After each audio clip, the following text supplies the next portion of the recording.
Hey guys, welcome back to Gaming Your Own Way. My name is Chad, and today we are going to rank all of the cantrips inside of Baldur's Gate 3. I know that your cantrips are your level 0 spells, they're your least damage dealing spells, they don't require a spell slot, and so it can be really easy to overlook their utility. However, some of these cantrips can be incredibly useful, and some of them can honestly just be a trap. So today, we are going to go through all of the cantrips and give them all a rating. If you enjoyed this video or found it helpful, let me know down in the comments that you did, and we might investigate doing this for the other spells inside of Baldur's Gate 3. Additionally, these ratings are going to be from my opinion and from my gameplay perspective, so you may have found different ways to use some of these than I did, so let me know down in the comments if you disagree with how I rated any of these because you play with them differently. If you don't have anything to say, then just comment down your favorite emoji because it goes towards engagement. It is a massive help to the channel and helps other people find this video. And then if you enjoy videos like this, Baldur's Gate 3 content, or you just like listening to me talk, consider hitting the like button and the subscribe button and the notification bell so you get notifications from new videos like this. All right, so to get started, let's talk about sort of the ranking criteria we are going to have whenever we rank these cantrips. First off, for S tier cantrips, that's going to be cantrips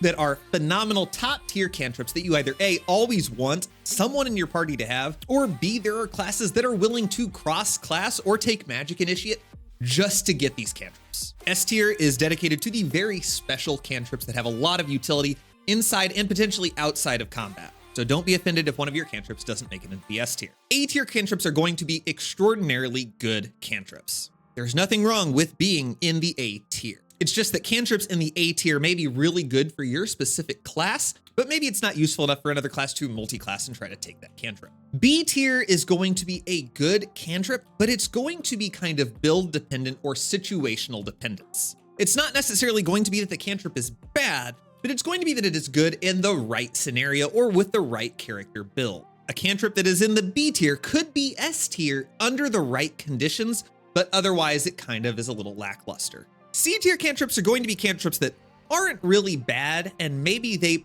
provide a little bit of utility, but you're not really picking them up unless you just have an extra slot. Like, they can still do some good things, but they're not really necessary for any specific scenarios in the game. And then finally, our D tier cantrips are going to be the cantrips that are either a trap, like just don't get them, or they are a cantrip that just their effects can be replaced by a different cantrip that just does it better. So first up, we have Acid Splash. Acid Splash is going to be an 18-meter area of effect cantrip that's going to deal 1d6 acid damage. And honestly, I'm going to give Acid Splash a D tier, and here's why. One, it's a dex save, which usually is pretty easy for most characters throughout the entire game to make. Two, its area of effect range is pretty small, so characters have to be literally right next to each other to really get that area of effect. And on that dex save, they're not even going to take half damage, they just don't take any damage at all. I suppose there are some use cases for like hitting objects in the world because they usually have weakness to acid damage, but in general, Acid Splash, you can just get something better or do these things with other spells. So in general, yeah, I'm going to go ahead and give Acid Splash the D tier ranking. Next, we have Blade Ward. That is going to be an abjuration cantrip that you can cast on yourself, and then until the end of your next turn, you are going to take half damage from bludgeoning, piercing, and slashing damage. Now, here's the thing about Blade Ward that kind of stinks, and that is that you have to use your action to use Blade Ward. And it feels really bad if that's what your action is going to be, that you feel like you are in a situation that is dire enough that you need to sacrifice your entire action to try to take resistant damage from slashing, bludgeoning, or piercing damage. And if you're in a situation that is that dire, I feel like Blade Ward is not the best solution to your problem. If you're surrounded by a bunch of melee combatants, your best answer probably isn't to do Blade Ward. It's probably to Misty Step out of there. Maybe there's an argument to be made that at the very beginning of the game, when you don't have second level spell slots, you don't have something like Misty Step, that maybe you cast Blade Ward at the very beginning of the game and it could keep you alive. But Blade Ward is going to fall off almost immediately as a useful cantrip. And here's the thing, if Blade Ward, if it were a bonus action, it would be S tier and it would probably be broken. But since it requires your entire action, your entire turn, just to give yourself resistance to damage, and that's all you get to do, yeah, it doesn't feel good. It's either you're in a bad situation, which either you shouldn't have put yourself in, or you need a better solution to get out of, or it's just not a good solution. I'm gonna go 2 in a row. I'm gonna put Blade Ward at D tier as well. Next up, we have Bone Chill, and I feel like Bone Chill does not get the respect that it deserves. Bone Chill is going to be a necromancy cantrip that is going to deal 1d8 necrotic damage on enemies, but it's got some really nice additional effects. Number 1, it's going to prevent healing. And then number 2, undead that you cast this on are going to get disadvantage on attack rolls, and there are a decent amount of undead throughout the entirety of the campaign of Baldur's Gate 3. And then additionally, it's an attack roll, not a saving throw. It means you don't have to worry about the enemy making like a wisdom save or something like that to resist the effects of like not being able to heal or not getting disadvantage on attack rolls. So I love that it's an attack roll. I love that that undead get disadvantage, and it stops healing against everyone. And it deals necrotic damage. This, I am on the fence between A tier or S tier. I think after thinking about this a little bit more, it's available to sorcerers, warlocks, wizards, arcane tricksters, circle of spores, druid, and the eldritch knight, as well as the high elf and the high half elf. But I don't think that I see a bard or a cleric multi-classing over into one of these just to gain access to Bone Chill. So I think for that reason, I'm going to put it at like a high A plus level cantrip, but I don't think it quite makes its way up into S tier. Next up, we have Dancing Lights, which is an evocation cantrip that's going to create some dancing lights around you to illuminate a 9-meter space. Honestly, I'm gonna give Dancing Lights a D tier. I can't think of a situation in the game in which Dancing Lights is going to be crucial for success. Maybe there's an argument in parts of Act 2 where shadows disappear and you want those dancing lights to be able to illuminate an area so that they're not able to hide. But in all honesty, just have someone with a torch go over there or cast light on someone else to walk over there and then they're no longer able to hide. I just don't see dancing lights being that valuable or that changing in almost any situation in the game. I don't know if it's necessarily a trap, but I feel like it's not as good as light. You get it for free, I suppose, as a drow, so there's no reason to, I mean, you can't not take it. I'm gonna put Dancing Lights, maybe like a D plus, C minus. I'm gonna go with D plus tier. Next we have Eldritch Blast, and that's going to be S tier. Any questions? All right, we can move on. No, but seriously, Eldritch Blast might be the best cantrip in this entire list. Eldritch Blast is an evocation cantrip that is going to deal 1d10 force damage, and at higher levels, you can dish out individual different tendrils to target multiple enemies. Let's talk about why Eldritch Blast is so good and why it is probably S plus tier. 1, it's an attack roll, so you don't have to worry about anyone having to save against it. Number 2, force damage is one of the least resisted damage types in all of Baldur's Gate and all of Dungeons & Dragons. Number 3, several of the things in the world that you might want to destroy that are weak to acid damage are sometimes, or I don't know how regularly it occurs, weak to force damage as well. So it even has utility outside of combat. And as a warlock, you get your Eldritch invocations to just make your Eldritch Blast so nasty. You get Agonizing Blast, which is going to add your charisma modifier to the damage of each tendril of Eldritch Blast. You can get Repelling Blast to push people. And it has so much utility, like you can throw down a Hunger of Hadar or a Spike Growth and just shoot people back into it. It is just such a nice cantrip. And there are lots of classes that like to multi-class and take 2 levels of Warlock just for Eldritch Blast, like the Sorcerer, the Bard, and the Paladin. There's no question, Eldritch Blast is S tier. Next up, we have Firebolt, and Firebolt is going to be an evocation cantrip that's going to deal 1d10 fire damage and work from an attack roll rather than a save. Now, personally, after looking at some rankings that people have done on like Tier Maker, I'm going to have an unpopular opinion here, but Firebolt is probably going to be B tier for me. Now, hear me out on this. 1, fire is one of the most resisted damage types in all of Baldur's Gate. So there's a decent chance that when you cast Firebolt on someone, they're going to take half damage. So the fact that it deals 1d10 damage isn't going to matter a whole lot when they cut that in half. Number 2, it doesn't have any secondary effects. It doesn't have any sort of battlefield control or character control built into it. It just deals damage. It can interact with the environment, so you can have certain situations like you've got some oil on the ground or you've got someone in grease and then you cast Firebolt. So there are situations where Firebolt is a very effective cantrip, but that is kind of what the definition of B tier is, which there are situations where it can be S tier, but otherwise it can be a little lackluster. And so for that reason, I'm going to put Firebolt in the B tier. Next up, we have Friends, and Friends is a very interestingly named cantrip because really it should be called Enemies. Because at higher levels of play and in Dungeons & Dragons 5e, after you cast Friends on someone after 1 minute, they know you cast Friends on them and then they become hostile towards you. So in Dungeons and Dragons 5e, Friends is probably a D tier cantrip because it's got 1 minute on it, and your DM is probably going to rule that the timer starts for 1 minute after you cast it, not at the end of your dialogue. So you're gonna have like at most 10 seconds to get away from the person before they wanna kill you. And in Dungeons and Dragons, they know that you cast it on them, so they're not going to really forget that. However, for Baldur's Gate 3, that is not the case. In Baldur's Gate 3, yes, at higher levels of gameplay, your enemies do know that you cast Friends on them and you enchanted them and they become hostile towards you.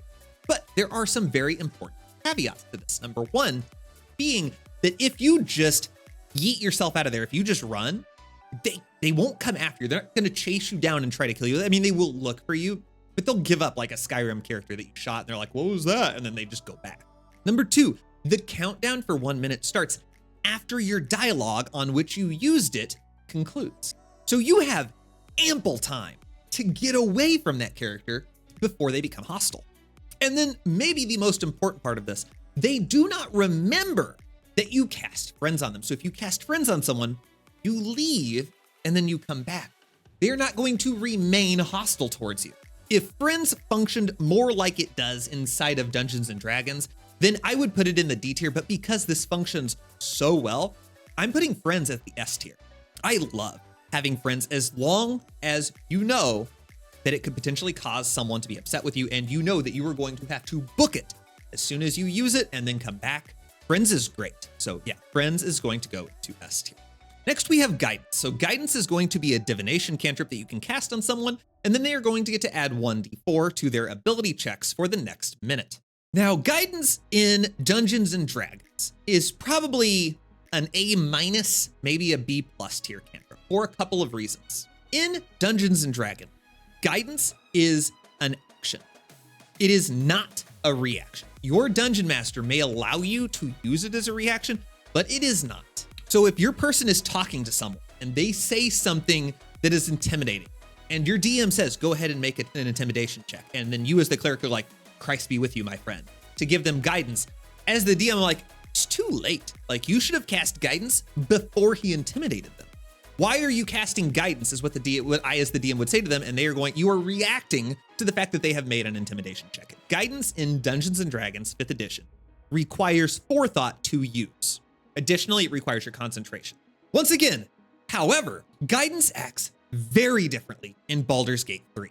And in Baldur's Gate 3, Guidance says that it is an action, but it really works like a reaction instead. Because while you are in the middle of a conversation, you don't have to cast Guidance on someone before they initiate a conversation or before they initiate a situation.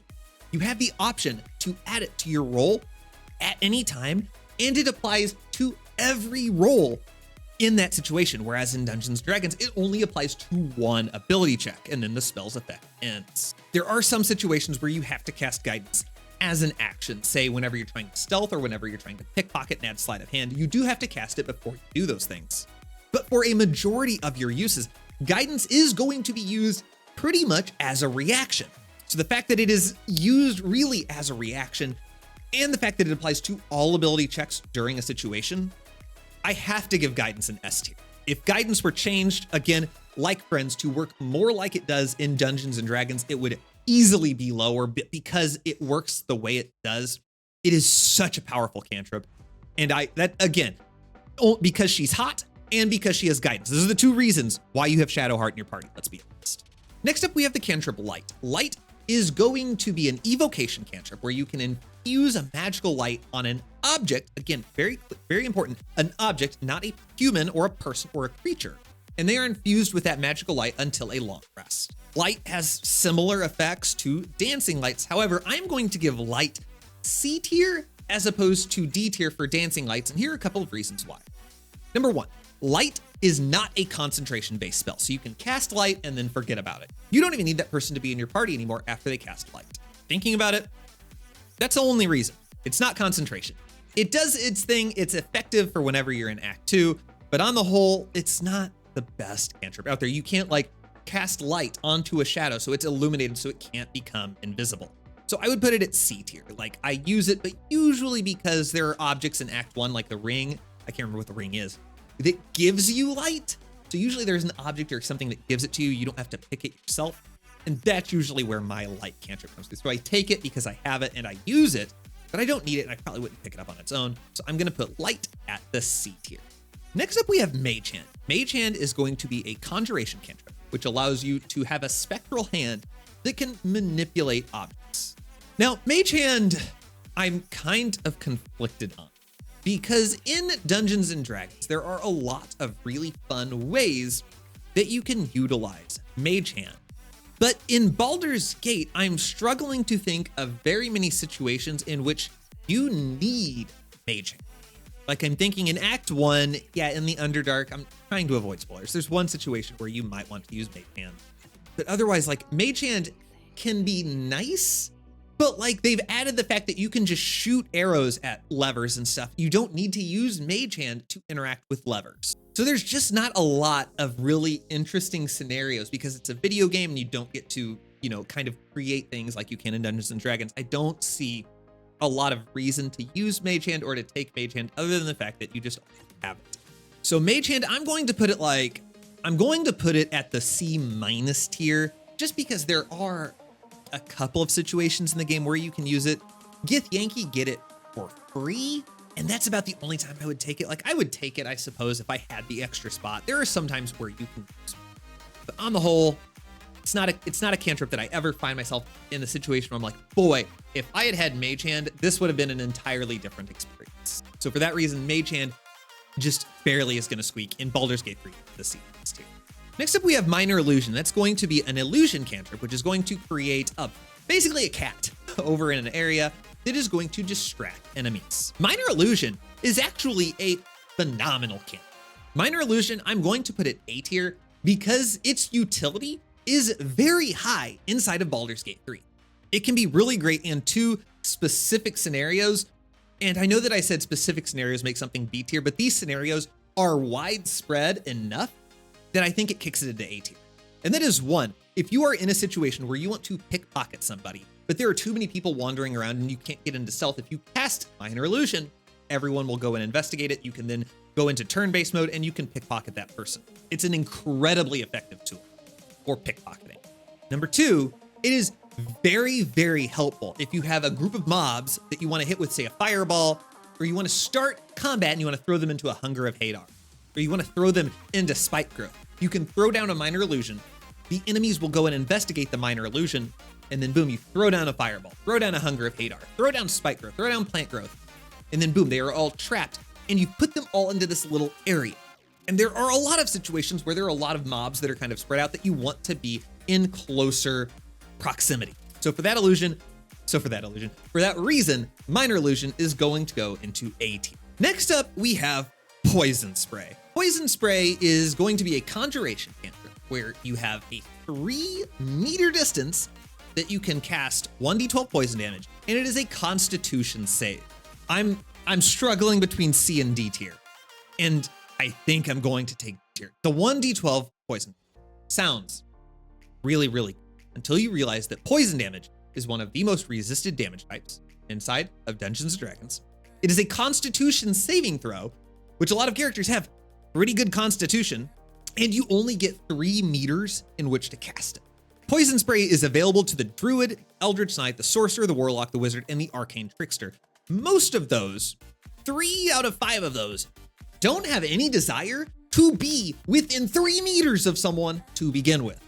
So if you're close enough to someone where you're like, let's use Poison Spray, the better answer is, let's get away from this guy and cast anything else. So the fact that it's easily resistible, it has a saving throw, and it's 2 close quarters, I'm going to put Poison Spray at D tier. You can just do better things. Next up, we have the Produce Flame Conjuration Cantrip. It is going to put a flame in your hand that's going to emit a 9-meter radius light, and then you can throw it at someone and deal 1d8 fire damage.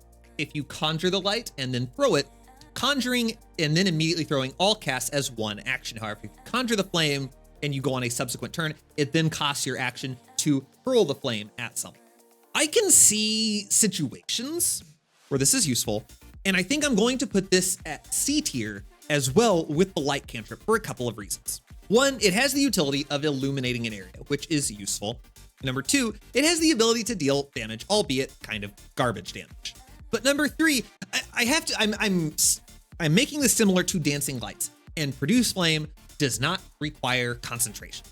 Because it doesn't require concentration, because it does not cost an action to both cast it and throw it, there's enough going for it that I don't think it's a trap. It's not as bad as Dancing Lights. So if Dancing Lights is D tier, I feel like Produce Flame is definitely better than Dancing Lights. No concentration required. I'm gonna put it into C tier, C minus tier. It's on the border to D tier, and it could really probably go either. Next up, we have Ray of Frost. Ray of Frost is going to be an evocation cantrip that is going to deal 1d8 cold damage. It is an attack roll, and it's going to reduce the speed of your enemy by 3 meters. I love Ray of Frost. Ray of Frost is a very nice cantrip, and apparently, an unpopular opinion, it is a better cantrip than Firebolt. And here's why. Now, the one thing that's not going for it is cold damage. And cold is one of the most resistant damage types, just like fire. A lot of things are resistant to cold damage, so the damage aspect of it is not great. However, there is almost no situation in which reducing a character's movement speed is a bad thing to do. Like, if you hit someone and you deal pretty garbage damage with the 1d8 cold if it's resisted, you are still reducing their movement speed, and that's really, really helpful. I'm thinking about situations where if you have any sort of concentration spell, if you have Hunger of Hadar, if you have Spike Growth, if you have Plant Growth, something, if they are in the middle of that and you cast Ray of Frost on them, you may have just guaranteed that they are trapped inside of there, giving the Druid the opportunity to Thorn Whip and keep them in there, the Warlock to Eldritch Blast and push them back into the center of it. You have kept them inside of this danger on the battlefield. It is a damaging cantrip that has battlefield and character manipulation within it, and I think that is phenomenal. And it's not a saving throw, which means the effects of it cannot be resisted. For that, I definitely am putting it above Firebolt despite its lower damage ceiling, and I'm going to say it is going to be an A tier cantrip. Next up, we have Resistance. That is going to be an Abjuration cantrip where you can make a target resistant to saving throws, and it gets a 1d4 bonus to saving throws for 10 turns. It is a concentration spell, and it's kind of like the baby brother to Guidance that's just not as cool. It's like the little kid that wants to play with the big kids, but it's just not quite there. And here's why. Resistance acts a lot more like Guidance does in actual Dungeons and Dragons. And that's because I can think immediately of a few situations where you get to use Resistance, very much like you get to use Guidance. You get to use it kind of like a reaction. I'm thinking the Zathis in like Act 1.5. I like to say 1.5 because I feel like the Rosamore Monastery is not Act 1 anymore, but it's not Act 2. I don't know.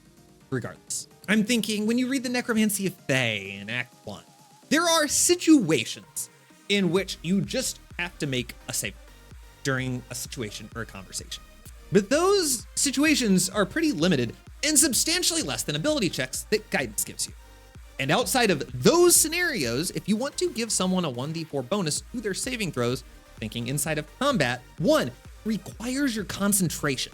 And there is just infinitely something that you would rather be concentrating on than Resistance. And 2, you cannot use it as a reaction. You have to prepare. You have to cast Resistance on someone as a touch spell before the effect happens. So there are some situations in the game where Resistance is nice, and in those situations, it is incredibly helpful. But on the whole, it's just not super helpful. I'm going to put Resistance at a B- tier. It is so close to C tier, but there are some situations where it's really nice. Now, here's the thing, is that we're playing Baldur's Gate 3. We are not playing Dungeons & Dragons. Baldur's Gate 3, you can save scum. So, like, if you're reading the Necromancy of Thay, you fail a saving throw, you can just save scum as well. So if you're a save scummer, I would say this is C tier, maybe D tier. If you're not a save scummer, I would say this is a B tier. All right, next we have that cantrip that Shadowheart has that everyone saves against. I'm sorry, I mean Sacred Flame. I'm gonna say it, Sacred Flame is going D tier. The one thing that is going for it is it doesn't require a clear like line of sight, like kind of like Acid Splash, you have to hurl it, you have to have a clear trajectory. For this, you just have to be able to see something. It's going to deal 1d8 radiant damage, it's an evocation cantrip, but it is a dexterity saving throw. And I get that there are several creatures in Act 2 that are weak to radiant damage. But just use something else in Act 2. Use Spirit Guardians and run up to them. Use Guiding Bolt. Use literally anything other than Sacred Flame. And outside of Act 2, just everyone is going to resist it as it's a dexterity saving throw. I don't want to say that Sacred Flame is a trap, but it's kind of a trap. Every time that you need to deal damage, like you're with Shadowheart, it's her turn. Someone has like 2 health left. And it's like, man, I need Radiant or Sacred Flame to just deal just like 2 damage. And I'm out of the combat. You know, you've been in this situation. They always save against it every single time. So Sacred Flame, we're going to say it. It's going to be D tier. Sorry. Next up, we're going to have Shillelagh. And Shillelagh is a transmutation cantrip that you can apply to your staff or club, and it becomes magic. It's going to deal 1d8 plus your wisdom modifier of bludgeoning damage, and you get to use your spellcasting ability for your attack rolls rather than having to rely on strength. It's also worth noting that Shillelagh is a bonus action. It is not your action, so you get to use your bonus action to make your staff magical, and then you can attack with it. Shillelagh is an A tier cantrip. I'm gonna say it now. It's very nice for the druid that gets this for free. I don't think it's as nice if you're a cleric and you're going nature domain. I don't see you really needing Shillelagh, but it's available to them. Shillelagh is very nice for the druid. It's a very helpful cantrip. It does give you some viability in melee range if you are not wanting to wild shape, but I don't see anyone ever going to multi-class into a druid to get Shillelagh. I think it is a nice, very nice cantrip for the druid, and for that class, it is probably S tier. It's not build dependent because every druid wants to have Shillelagh, so I'm going to say Shillelagh is going to be A tier. Next up, we have Shocking Grasp. Shocking Grasp is an evocation cantrip. It is a melee attack that deals 1d8 life damage. Targets cannot use reactions after being hit by Shocking Grasp, and this has advantage on creatures wearing metal armor. Shocking Grasp, I am very conflicted on for a couple of reasons. One, the pros to Shocking Grasp. It has advantage on creatures wearing metal armor. I like the flavor of that. I like that they have taken the account that metal conducts electricity and that it deals that extra the extra advantage. I like that. I enjoy that quite a lot. I like the flavor of it. And then I love the effect that it has the extra effect of preventing reactions. Like you can Shocking Grasp someone and then get away without taking an attack of opportunity. But here's the thing. Sorcerers, wizards, it's also available to the Arcane Trickster and the Eldritch Knight. But sorcerers and wizards are going to be the most people to take this cantrip because the Eldritch Knight is probably going to do just something different. The Arcane Trickster would probably rather do something other than Shocking Grasp. So we're really looking at primarily the sorcerer and the wizard. And those two classes never want to be in a situation where they have to use Shocking Grasp. If the wizard or the sorcerer is in a situation where they have to use Shocking Grasp, they have bigger problems than using Shocking Grasp to run away. They are going to want to Misty Step or do something to get the hell out of there. And there are some times where, depending on the situation, it may make more sense to just eat the attack of opportunity from your enemy, run away, and just cast something else. So I am finding it very hard to give this one a rating. I am between B and C tier for this one. There are the situations where you want to use this and you need to use this, I feel like are going to be relatively limited. I am going to put Shocking Grasp. I'm probably going to put Shocking Grasp in the C tier because there are use cases for it, but you just don't want to be in those situations where you have to use it. You don't want to take Shocking Grasp for that 1% of situations where you're in a really, really tight spot. You don't want to plan for those exceptions. You want to have scrolls of Misty Step or just Misty Step or other ways to get out of that situation. Darkness, literally anything else. So Shocking Grasp isn't the worst thing to have in your arsenal, but I don't think you necessarily want to plan.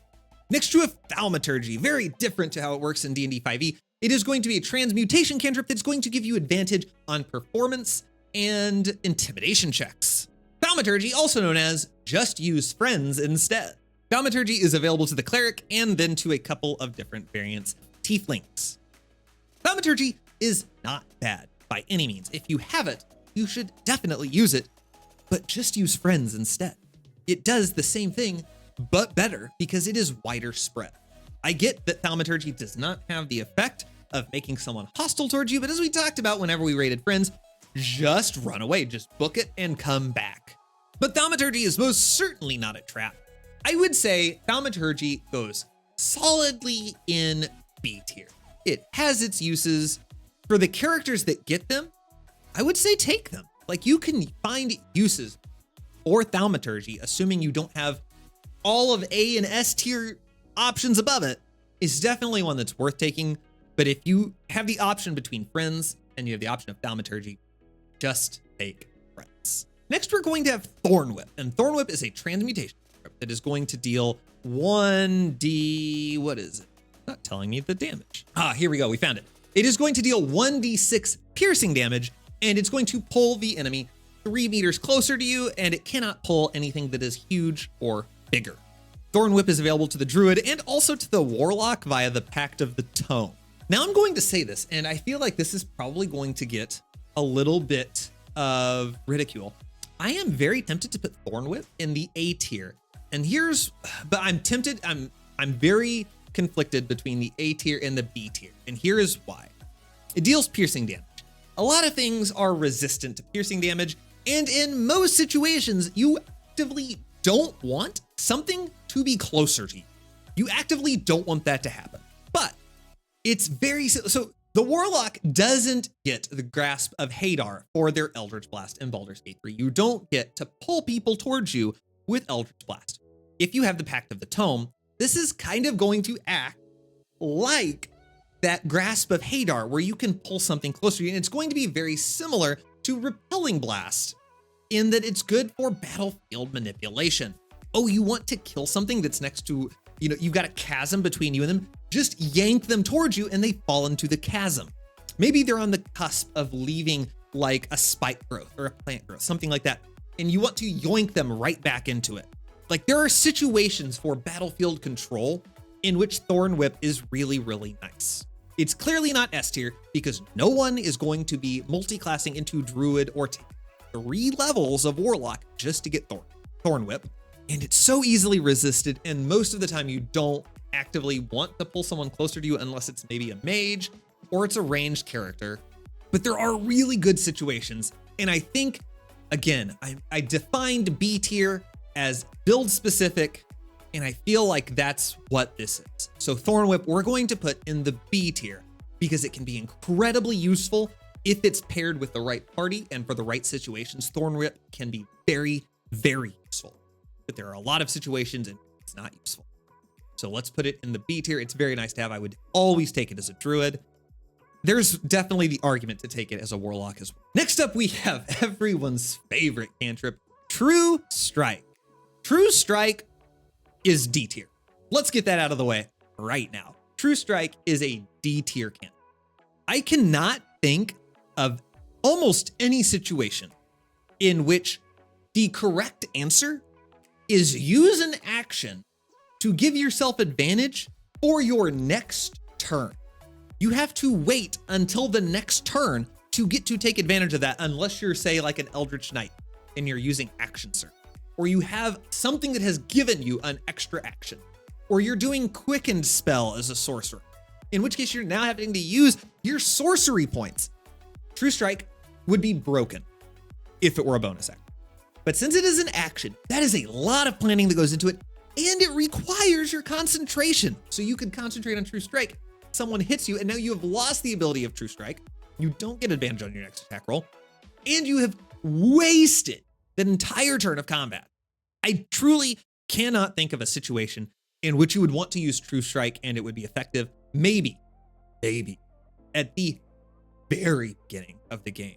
But even then, just do something else. So True Strike, D tier, solid.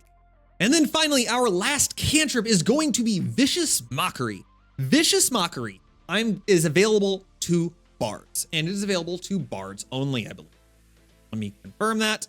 Yes, it is available to the bard, and it's available to the warlock with the Pact of the Tome.